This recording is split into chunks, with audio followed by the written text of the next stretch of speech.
Bon matin tout le monde! Comment aimez-vous les nouveaux outils de masquage de Lightroom? Alors, je sais qu'il y en a qui ont regardé le tutoriel que j'ai fait dernièrement où je présente les nouveaux outils de masquage de Lightroom. Je ne sais pas si vous avez pris le temps d'explorer ces outils-là. Moi, je m'amuse avec ça là, depuis que la mise à jour est sortie et vraiment, qu'est-ce qu'on peut faire avec les nouveaux outils de masquage de Lightroom? C'est tout simplement fascinant. Alors aujourd'hui, je vous fais un tutoriel dans lequel je travaille quelques photos et dans le traitement des photos, j'exploite à fond les possibilités que nous offrent les nouveaux outils de masquage de Lightroom. Alors, je vous fais ce tutoriel-là dans le but de vous donner des idées de tout ce qu'on peut faire avec les nouvelles fonctions de masquage. Alors, ouvrez votre ordinateur, allez dans Lightroom, regardez le tutoriel et appliquez dans vos photos le travail que je fais dans mon tutoriel. Vous allez voir les nouveaux outils, c'est fascinant qu'est-ce qu'on peut faire avec ça dans Lightroom. Alors, on s'en va dans Lightroom.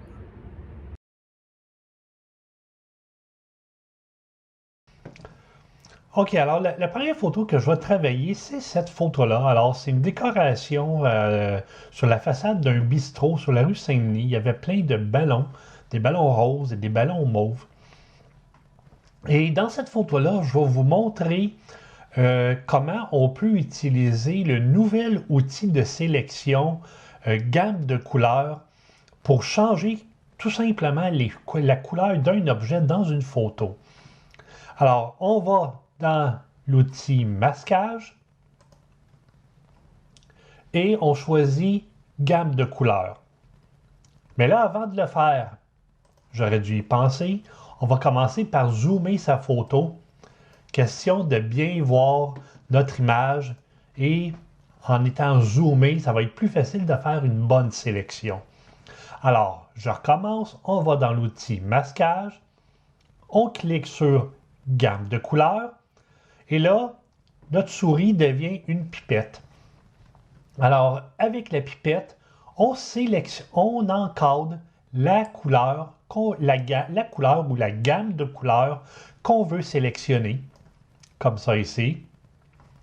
Et là, si on regarde, on peut voir que Lightroom a sélectionné tous les ballons qui sont violets, comme ça ici.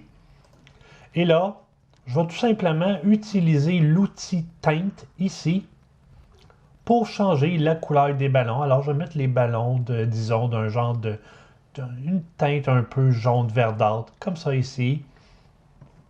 Et là, on peut voir que le changement n'affecte pas les ballons ici. Alors, il va falloir utiliser l'outil affiner pour affiner la gamme de couleurs.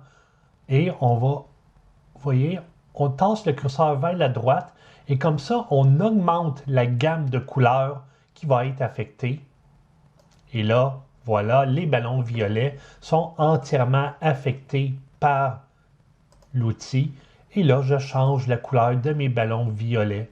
Vous voyez, comme ça ici, je vais aller dans la plage de couleurs, prendre une couleur jaune que je vais ajouter.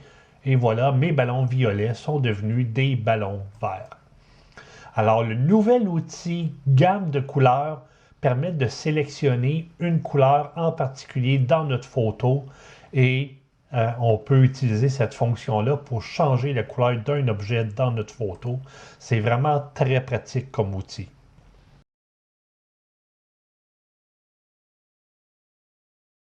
OK, alors ici, j'ai une photographie c'est un détail des escaliers en fer forgé du plateau Mont-Royal. Alors, ce que j'aime dans la photo, c'est la teinte de jaune que j'ai dans le bokeh en haut de l'image. Et j'aimerais ça avoir cette teinte de jaune-là dans les régions blanches de la photo ici. Alors, dans un premier temps, je prends l'outil masquage et je vais utiliser le dégradé linéaire.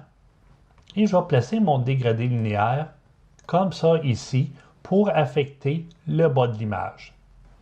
Ensuite, je maintiens la touche Alt enfoncée, je clique sur Intersection et je lui dis de faire une intersection avec la gamme de luminance, comme ça ici.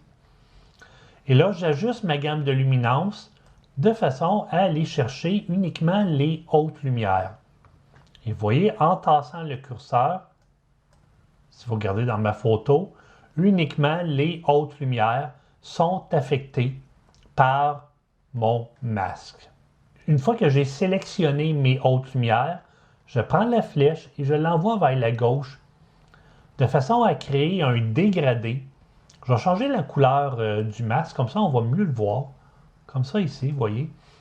Alors, je prends la flèche, la petite flèche qu'il y a ici, et je l'envoie vers la gauche. Et vous voyez, ça permet de créer une transition en douceur entre les parties de l'image qui sont affectées par le masque et les parties de l'image qui ne sont pas affectées par le masque. Alors, une fois qu'on a ajusté notre gamme de luminance, ici, on clique à nouveau sur Dégrader linéaire. OK, c'est bien important de choisir le bon réglage. Le réglage qu'on va appliquer, on l'applique dans le dégradé linéaire. Et là, qu'est-ce qu'on va faire? Bien, c'est tout simplement que je vais prendre la boîte de sélection de couleurs, ici en bas, et je vais sélectionner une teinte de jaune, comme ça ici.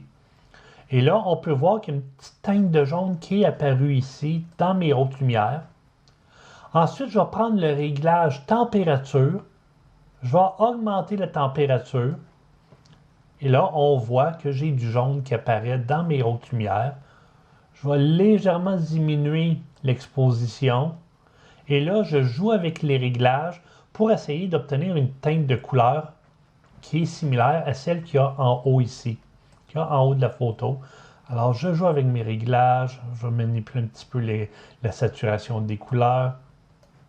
Voilà, ici, je vais peut-être prendre une teinte qui est un peu plus orangée. Ah là, voilà. Et c'est comme ça que je réussis à introduire dans le bas de l'image une coloration jaune-orangé similaire à celle qu'il y a dans le haut de la photo. Et une fois qu'on a fini de jouer avec les outils de masque, on clique sur Terminer.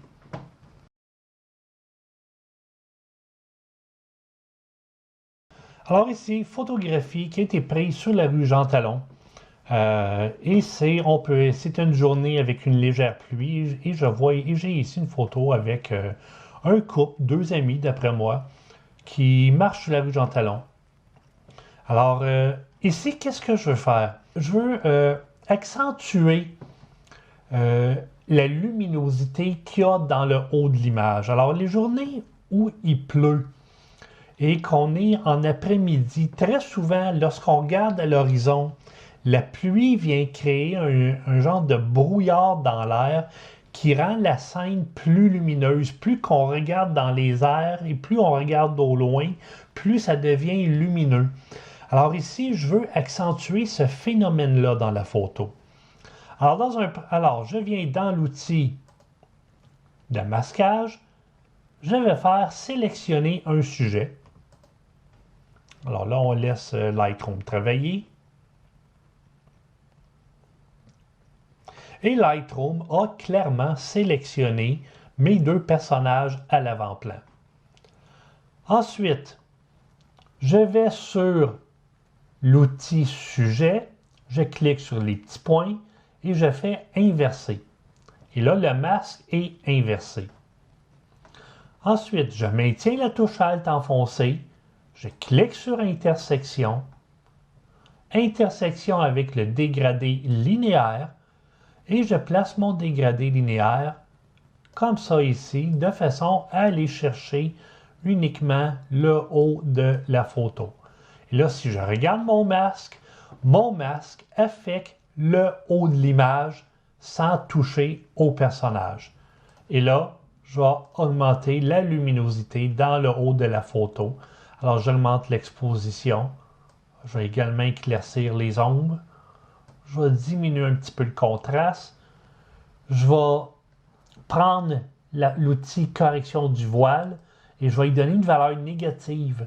Normalement, on utilise l'outil correction du voile pour éliminer un voile dans la photo.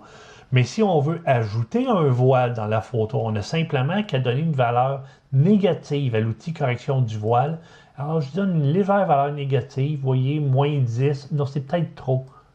voyez, -4, et ça crée un effet de voile dans la photo. Et je vais finalement diminuer la luminosité des hautes lumières, question de ne pas perdre trop de détails.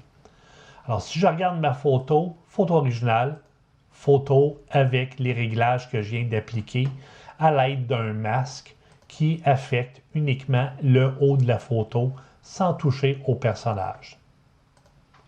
Ensuite, ça serait bien si j'avais un petit peu plus de détails dans mes personnages. Alors, je clique sur « Créer un nouveau masque ». Je fais « Sélectionner un sujet ». On laisse Lightroom travailler. Lightroom sélectionne les deux personnages. Et là, je vais tout simplement augmenter la luminosité des ombres à l'intérieur des personnages. Question d'avoir un petit peu plus de détails dans les gens qu'on voit dans la photo.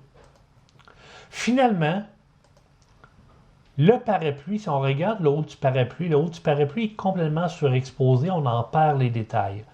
Alors, je prends l'outil masquage, créer un nouveau masque, je prends l'outil pinceau, je m'assure que masquage automatique est coché. Lorsque le masquage automatique est coché, le pinceau détecte les contours des objets et ça va faire en sorte que les coups de pinceau ne dépasseront pas des contours des objets. Et là, je diminue l'exposition, diminue la luminosité des hautes lumières et je peins à l'intérieur de mon parapluie, comme ça ici. Question de récupérer les détails des hautes lumières du parapluie. Et voilà. Alors, j'ai ma photo avec un effet de brouillard que j'ai créé dans le haut de l'image grâce au masque.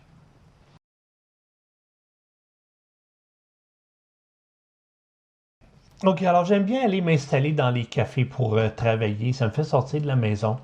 Et à l'occasion, je m'amuse à faire mon influenceur Instagram et je photographie mon lunch avec mon téléphone. Alors ici, voilà la photo que j'ai prise avec mon téléphone. Maintenant, je vais voir si avec les masques, je peux donner un peu plus de volume à ma photo en modelant la lumière. Alors, je regarde ma photo ici, ça serait bien s'il y avait une chute de lumière au fur et à mesure qu'on s'éloigne de ma tasse. Alors, le sujet principal de ma photo, c'est évidemment la tasse ici. Et ça serait bien si l'arrière-plan devenait plus sombre au fur et à mesure qu'on s'éloigne de la tasse. Alors, je vais dans l'outil masquage. Je fais sélectionner un sujet. On laisse Lightroom travailler.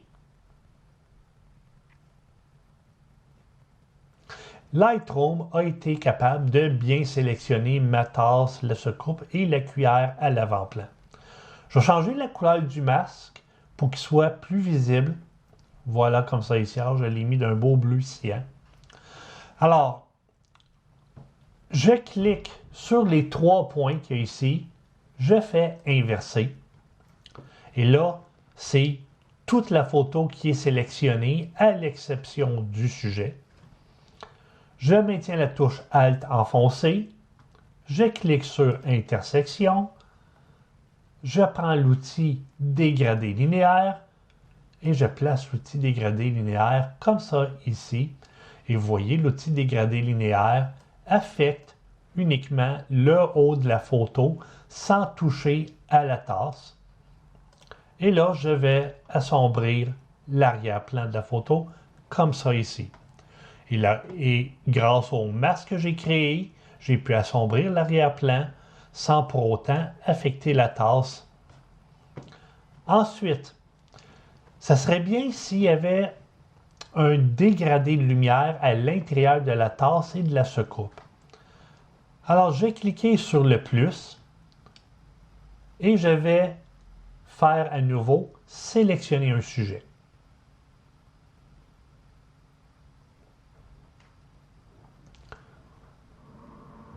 Et là, Lightroom a sélectionné la tasse. Je maintiens la touche Alt enfoncée, je fais intersection, dégradé linéaire. Et là, je place mon dégradé linéaire comme ça ici. Voilà. et je place mon dégradé linéaire de façon à affecter uniquement la moitié gauche de la tasse et je diminue un peu l'exposition de façon à assombrir le côté gauche de la tasse et ça vient donner du relief à la tasse. Alors voilà, j'espère avoir réussi à démystifier un peu plus les nouveaux outils de masquage de Lightroom. J'espère vous avoir donné des idées de ce qu'on peut faire avec ces outils-là. Il y a une période d'apprentissage, alors vous devez les utiliser régulièrement pour devenir habile avec les outils de masquage. Alors, lâchez pas, continuez à jouer avec Lightroom. Merci à ceux qui me suivent sur les réseaux sociaux. Merci à ceux qui sont abonnés à ma chaîne YouTube. Si vous n'êtes pas abonné, bien faites-le. Je ne fais pas des tutoriels régulièrement. Je fais des tutoriels quand je trouve des choses intéressantes à vous enseigner. Aussi, je vous annonce que je donne des cours de Lightroom en privé. Alors, si vous voulez apprendre à utiliser Lightroom, que ce soit à un niveau débutant ou à un niveau avancé, je donne des cours de Lightroom en privé. Je suis dans la région de Montréal. Alors, si vous voulez un petit cours de Lightroom, n'hésitez pas à me contacter. Alors, merci à ceux qui me suivent et je vous dis à la prochaine. Bye bye.